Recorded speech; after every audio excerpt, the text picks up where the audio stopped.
नमस्कार दोस्तों, मैं विजय तिवारी। स्वागत है आपका हमारे YouTube channel the books society में, जहां हम आज की क्लास में सब्जेक्ट कोड BPSC 107 के चैप्टर नंबर 4 की चर्चा करेंगे, जहां हमारे चैप्टर का नाम है बोल्शेविक क्रांति का महत्व। तो यदि आपने पहले, दूसरे और तीसरे चैप्टर की वीडियो नहीं देखी है तो सबसे पहले उन चैप्टरों की वीडियो जरूर देख लीजिएगा। इसके अलावा यदि आप हमारे चैनल पर नए हैं तो चैनल से जुड़ना ना भूलें। इसके साथ ही साथ यदि आप आने वाली वीडियो के बारे में अपडेट पहले से ही चाहते हैं, इसके अलावा आपके मन में कोई क्वेरी है, किसी प्रश्न को आप पूछना चाहते हैं, तो आप हमारे टेलीग्राम ग्रुप में ऐड हो सकते हैं, जिसका लिंक डिस्क्रिप्शन में ऑलरेडी दिया गया है। तो चलिए चैप्टर की शुरुआत करते हैं। चैप्टर की शुरुआत करने से पहले मैं आपको बता देता हूँ बोल्शेविक क्रांति क्या है। तो देखिए, पहले विश्व युद्ध के दौरान, जिसकी चर्चा हमने पिछले चैप्टर में की थी, चैप्टर नंबर 3 में की थी, पहले विश्व युद्ध के दौरान रूस में एक क्रांति हुई 1917 में, 1917 में। रूस में जो ये क्रांति हुई थी, इसमें वहाँ के राजा जार निकोलस का तख्ता पलट हुआ और वहाँ पर लेनिन के नेतृत्व में सरकार का निर्माण हुआ। तो रूस में जो ये क्रांति हुई, इसे हम रूसी क्रांति के नाम से जानते हैं, बोल्शेविक क्रांति के नाम से जानते हैं, अक्टूबर क्रांति के नाम से जानते हैं, लेनिन क्रांति के नाम से जानते हैं, जहाँ हमारे कोर्स में इसका नाम दिया गया है बोल्शेविक क्रांति। तो चलिए चैप्टर की शुरुआत करते हैं, जहां हर चैप्टर की तरह इस चैप्टर की भी एक प्रस्तावना दी गई है और ये प्रस्तावना काफ़ी लेंथी है, इसलिए इस पर चर्चा करना भी जरूरी है। प्रस्तावना हमें यह बताती है कि शुरुआत में रूस एक बहुत ही पावरफुल राष्ट्र होगा और ये भी पूंजीवाद के चरण से गुजर रहा होगा, यानी कि यहाँ पर भी बड़े पैमाने पर औद्योगिकरण होगा, राज्य की पावर होगी। बताया जाता है कि 1861 में कृषि दासों की मुक्ति और क्रीमिया युद्ध में हार के बाद, जब क्रीमिया युद्ध में 1856 से 59 के बीच में रूस हार गया था, तो उसने पूंजीवाद को बढ़ावा दिया, उसने औद्योगिकरण को बढ़ावा दिया, ताकि वो यूरोप और एशिया में अपनी स्थिति को मजबूत कर सके। और जब उसने औद्योगिकरण किया, उसने पूंजीवाद को बढ़ावा दिया, तो वो तेज गति से आगे भी बढ़ा। इवन उसने उपनिवेशवाद को बढ़ावा दिया, उसने साम्राज्यवाद को बढ़ावा दिया, यानी कि छोटे छोटे देशों के ऊपर अपना आधिपत्य भी शुरू कर दिया। किसने? रूस ने। बहुत कुछ देशों को मध्य एशिया के उसने उपनिवेश भी बनाया अपना। लेकिन जब समय बीता आगे चलकर, सन 1900 के बाद रूस में कोई भी एक ऐसी सत्ता नहीं थी जो जनता को समर्थन करे। जनता डेमोक्रेसी की डिमांड कर रही है, जनता अधिकारों की डिमांड कर रही है। गरीबी, बेरोजगारी, भुखमरी रूस में फैल चुकी है और उधर रूस का जो राजा जार, वो अपने भोग विलास में जीवन व्यतीत कर रहा है। फर्स्ट वर्ल्ड वॉर में रूस जो लड़ रहा है, इसका प्रभाव भी रूस पर पड़ेगा। परिणाम तक गरीबी, बेरोजगारी और तेज गति से बढ़ जाएगी। ऐसे में गरीबों का मसीहा बनकर आएगा कौन? लेनिन। लेनिन की बात की जाए तो लेनिन पूरी तरीके से मार्क्सवादी विचारों से प्रेरित था, जहां कार्ल मार्क्स का यह कहना था कि जब भी पूंजीवादी प्रक्रिया अपने चरम पर होती है, जब भी पूंजीवादी प्रक्रिया बहुत तेज गति से आगे बढ़ती है, तो ऐसे में समाज में दो वर्गों का उदय होता है, एक पूंजीपति वर्ग और एक मजदूर वर्ग। पूंजीपति वर्ग के पास सारी की सारी संपत्ति इकट्ठी होती जाती है और जो मजदूर वर्ग है उसका शोषण होता रहता है। ऐसे में गरीब गरीब होता रहता है और अमीर अमीर होता जाता है। ऐसे में मार्क्स कहते हैं कि समाज में जो ये आर्थिक असमानता है, ये अन्य असमानताओं को भी जन्म देती है।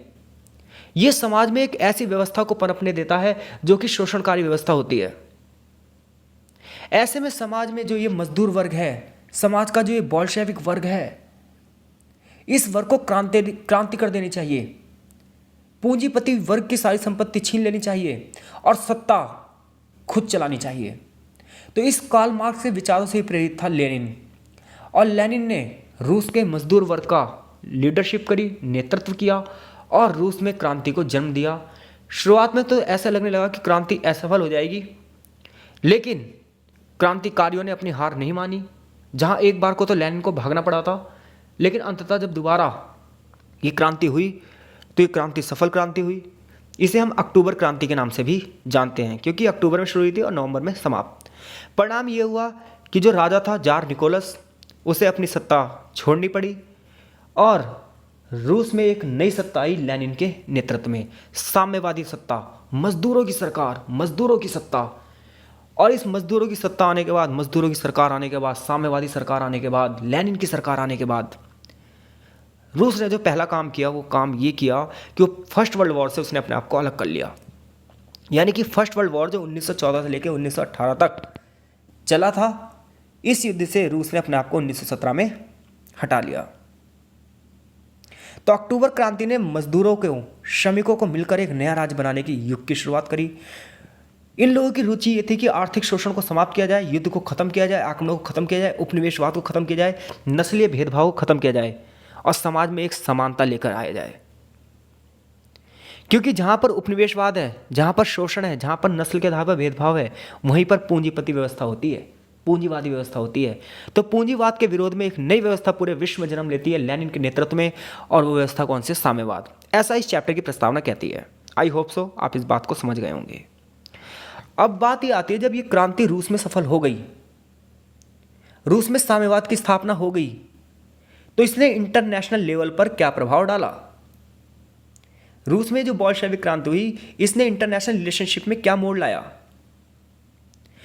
तो अक्टूबर की जो ये क्रांति थी, यानी कि बोल्शेविक जो क्रांति थी, जो रूसी क्रांति थी, इसने दुनिया भर के जितने भी गुलाम देश थे, जितने भी मेहनतकश मजदूर लोग थे, इनको एक आशा का संदेश दिया, इन्हें एक मुक्ति का संदेश दिया कि अगर मजदूर वर्ग भी एक हो जाए तो वो भी सत्ता हासिल कर सकता है, बड़े से बड़े क्रूर और अत्याचारी शासक को हरा सकता है, सामाजिक आर्थिक राजनीतिक शोषण से मुक्ति पा सकता है।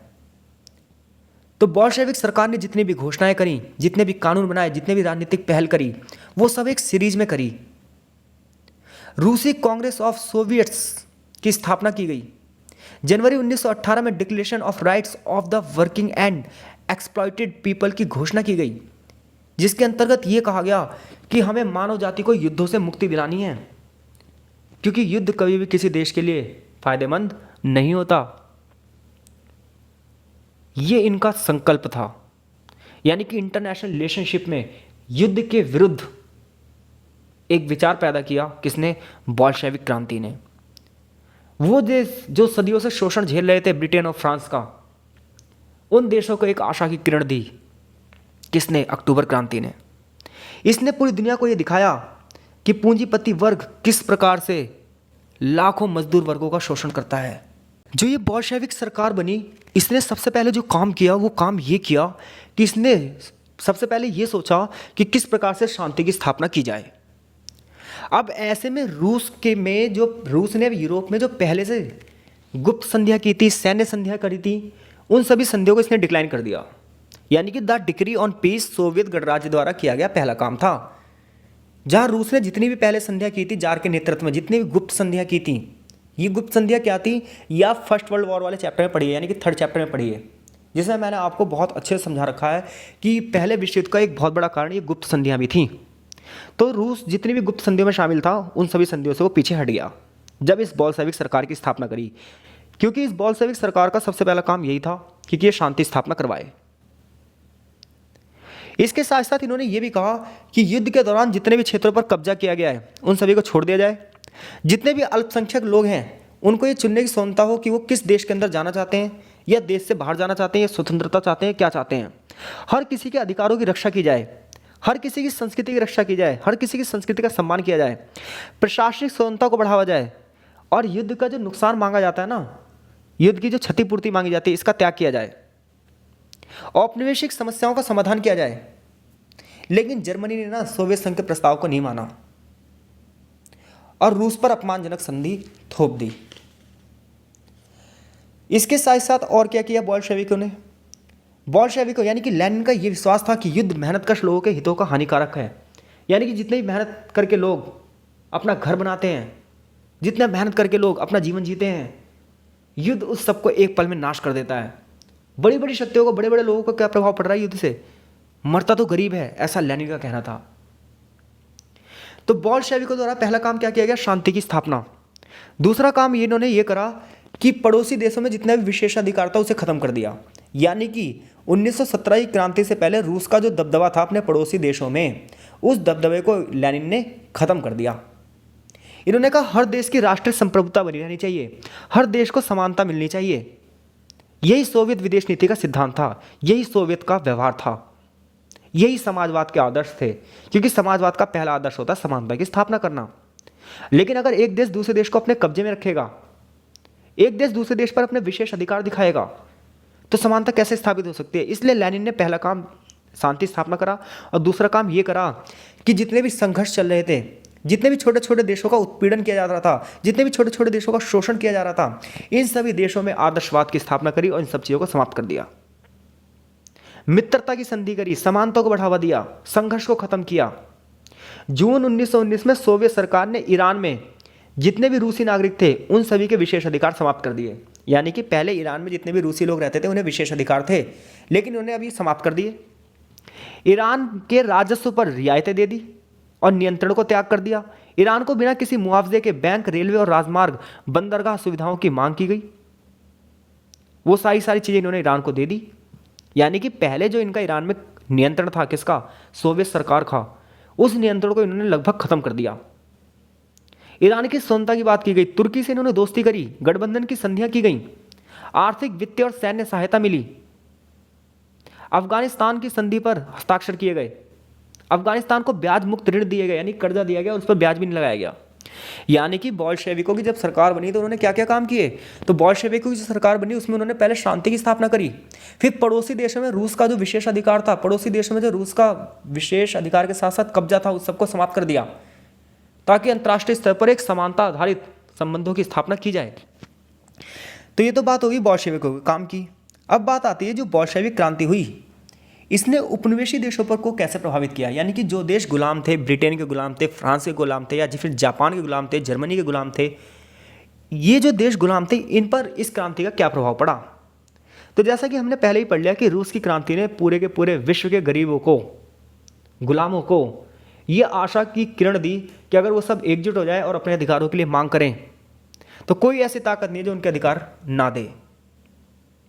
ऐसे में जो ये क्रांतिकारी विचार थे ये उपनिवेशी लोगों के अंदर भी आ गए, साधारण जनता में भी आ गए, भारत जैसे देशों में भी इसका प्रभाव पड़ा।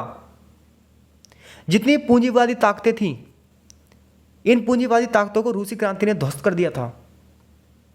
तो ऐसे में जब समाजवादी विचारों का प्रचार प्रसार हुआ तो पता क्या अपील की गई कि जितने भी देश हैं, जैसे फारसी देश हैं, तुर्क देश हैं, अरब देश हैं, हिंदू देश हैं, ये जितने भी हैं देश, ये अपने उत्पीड़कों को उखाड़ फेंकें। यानी कि जो इनका उत्पीड़न कर रहे हैं, जो इनका शोषण कर रहे हैं। जैसे भारत का उत्पीड़न कौन कर रहा था? ब्रिटिश कर रहे थे। ऐसे और देशों में जिन्होंने गुलाम रखा था, इन सबको इन्होंने संदेश दिया कि अपने मालिक खुद बनो, तुम्हारी जमीन है, तुम्हारी अपनी जमीन के मालिक खुद बनो, तुम्हारी जमीन को कोई और शासित क्यों कर रहा है? ये विचार पूरे विश्व में फैलाया किसने? बोल्शेविक क्रांति ने। इसके साथ साथ पूर्वी देशों में समाजवादी विचारों का प्रचार प्रसार फैला। भारत की बात किया तो भारत में पंडित जवाहरलाल नेहरू वैज्ञानिक समाजवाद के पूरी तरीके से प्रभावित हो चुके थे। डिस्कवरी ऑफ इंडिया अपनी किताब में उन्होंने लिखा भी है कि वो मार्क्स से कितने ज़्यादा प्रभावित थे। इवन आज़ादी के बाद उन्होंने जितनी भी नीतियाँ बनाई उसमें भी हमें समाजवाद की झलक दिखाई देती है। और आगे चलकर हमारे संविधान की प्रस्तावना में भी समाजवाद शब्द को जोड़ा गया। आगे चलकर जितने भी गुलाम देश थे, भारत जैसे देश थे, इन्होंने राजनीतिक स्वतंत्रता और सामाजिक विकास को अपना लक्ष्य बनाया। किसकी वजह से? केवल और केवल रूसी क्रांति की वजह से। अक्टूबर क्रांति के प्रभाव की वजह से पूरी दुनिया में समाजवादी विचार फैल गए। हर देश में लगभग कम्युनिस्ट पार्टियों का निर्माण हुआ। इनका प्रमुख काम यह था, कम्युनिस्ट पार्टियों का, लोगों को चेतना को उभारें, जो लोग उनका उत्पीड़न कर रहे हैं उनके प्रति उन्हें जागरूक करें। जितने भी कम्युनिस्ट समूह थे वो सभी लोगों को राजनीतिक गतिविधि के लिए उत्तेजित कर रहे थे और ऐसी परिस्थितियों के लिए तैयार कर रहे थे कि जब क्रांतिकारी परिस्थितियां हों तो उसमें कैसे काम किया जाए। पीपल्स नेशनल लिबरेशन ने साम्राज्यवाद को हराने के लिए संघर्ष किया। रूस में समाजवाद की जो सफलता थी, इसने पश्चिमी उपनिवेशवाद के साम्राज्यवाद के लिए एशिया, अफ्रीका और लैटिन अमेरिका के लिए क्या दी? एक चुनौती दी।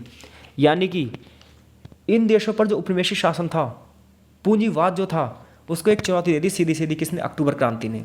यानी कि एक देश की क्रांति कैसे पूरे विश्व को प्रभावित कर रही है, ये चैप्टर हमें बता रहा है। संक्षेप में बात की जाए तो जो अक्टूबर क्रांति ने पूरी दुनिया में समाजवादी विचारधारा को बढ़ाया, राष्ट्रीय मुक्ति का संदेश दिया, उपनिवेशी लोगों में जागरूकता फैलाई, लोगों की चेतना को प्रेरित किया, राष्ट्रीय आंदोलनों को और ज़्यादा तगड़ा बेच दिया। इसके साथ साथ क्रांतिकारियों की सफलता से प्रेरित होकर भारत जैसे देशों में भारतीय क्रांतिकारी भी राष्ट्रवादी काम करने लगे। जो लोग विदेशों में काम कर रहे थे उन्होंने लेनिन के साथ अपने संबंधों को बढ़ावा दिया। जैसे कि भारत में महेंद्र प्रताप, बरकतुल्लाह, ओबेदुल्ला सिंधी, वीरेंद्रनाथ चट्टोपाध्याय, भूपेंद्र नाथ दत्ता, हरदयाल, एम.एन. रॉय, ये ऐसे बड़े बड़े नाम हैं जिन्होंने सोवियत संघ के मास्को की यात्रा करी ताकि वो सोवियत क्रांति से प्रेरित हो सकें और भारत में आकर इन्होंने मजदूर वर्गों के लिए काम किया। इसके साथ साथ इस क्रांति का एक परिणाम ये पड़ा कि जितने भी छोटे छोटे देश थे, इन सभी देशों में आज़ादी के लिए आंदोलन तेज गति से बढ़ने लगे। भारत की अगर बात की जाए ना, भारत में बॉम्बे कपड़ा श्रमिकों की हड़ताल में 1,25,000 कर्मचारी शामिल हुए। इससे पहले कभी इतने बड़े ना लोग, इतनी बड़ी तादाद में लोग आंदोलन नहीं कर रहे थे भारत में। 1920 से पहले 6 महीनों में लगभग 200 स्ट्राइक हुई थी। 1.5 मिलियन कर्मचारी इसमें लोग शामिल हो चुके थे। इधर गांधी जी भी अहिंसक असहयोग आंदोलन शुरू कर रहे थे 1919 के बाद। मिस्र की बात की जाए तो मिस्र में भी घटना कुछ ऐसी घट रही थी, और वहां पर जो व्यक्ति था वो कौन था? जगलुल पाशा। मिस्र का विद्रोह ब्रिटिश शासकों की तरह बुरी तरीके से दबाया गया, यानी कि अंग्रेजों ने बड़े बुरे तरीके से मिस्र के विद्रोह को दबा दिया। 1920 में मिस्र की स्वतंत्रता की फाइनली लेकिन घोषणा हो गई। तुर्की में मुस्तफा कमाल पाशा ने मित्र देशों के कब्जे के खिलाफ युद्ध की घोषणा कर दी। चीन ने भी वर्साई की संधि पर हस्ताक्षर करने से मना कर दिया और साम्राज्यवाद के खिलाफ संघर्ष शुरू कर दिया। भारत में लाल बाल पाल यानी कि लाल लाजपत राय, विपिन चंद्र पॉल, बाल गंगाधर तिलक, इन लोगों ने भी आंदोलन को एक नई दिशा देनी शुरू कर दी।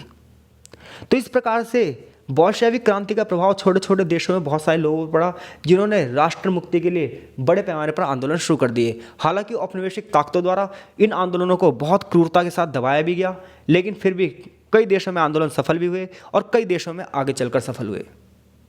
इसके साथ साथ इस क्रांति का परिणाम ये पड़ा कि पूरी दुनिया में कम्युनिस्ट इंटरनेशनल पार्टियों की स्थापना की गई।